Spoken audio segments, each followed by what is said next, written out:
Episode இல்லாமல் ரவிக்குமார் இயக்கத்தில் வெளிவந்திருக்கிற அயலான் படத்தை பற்றி தான் பார்க்க போகிறோம். இந்த படத்தோட கதையை பற்றி பார்த்தோம்னா, பூம்பாறை கிராமத்தில் வசித்து வரும் சிவகார்த்திகேயன் பூச்சிகளுக்கு கூட தீங்கு நினைக்காத மனிதனாக வாழ்ந்து வராரு. இவரின் வயலை வெட்டுக்கிளிகள் முழுவதுமாக சேதமாக்கியுள்ளது. இதனால் வாழ்வாதாரம் தேடி சிவகார்த்திகேயன் சென்னை வந்து யோகி பாபு மற்றும் கருணாவுடன் இணைந்து வேலை செய்கிறார். இது ஒரு புறம் இருக்க, மற்றொரு புறம் வேட்டு கிரகத்தில் இருந்து விழுந்த கல்லை வைத்து வில்லன் பூமியில் அதிக துளையிட்டு வாயு ஒன்றை எடுக்க முயற்சிக்கிறார். இதனை அறிந்த ஏலியன் அந்த கல்லை மீட்க வில்லன் இருக்கும் இடத்திற்கு வருது.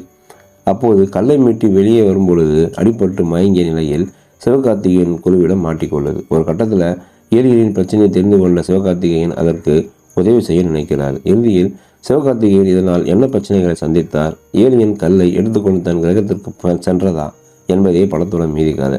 சிவகார்த்திகேயன் நடிப்பு மட்டுமல்லாமல் ஆக்ஷனிலும் கலக்கியிருக்கான்னு சொல்லலாம். ஏலியனுடன் சேர்ந்து சண்டையிடும் காட்சிகளும் மிரட்டியிருக்காரு.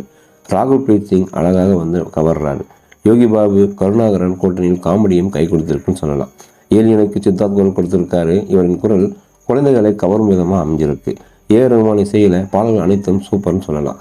பின்னணியில் இசையில் ஸ்கோர் செய்திருக்காரு. ஈரவ் ஷா ஒளிப்பது கண்களுக்கு விருந்தளிச்சிருக்கு. ரூபன் படத்தொகுப்பு ரசிக்க வச்சிருக்கு. இந்த படத்தின் முதல் பாதி சுமாராக இருந்தாலும் இரண்டாம் பாதியில் அதிரடி காட்டியிருக்காரு இயக்குனர்.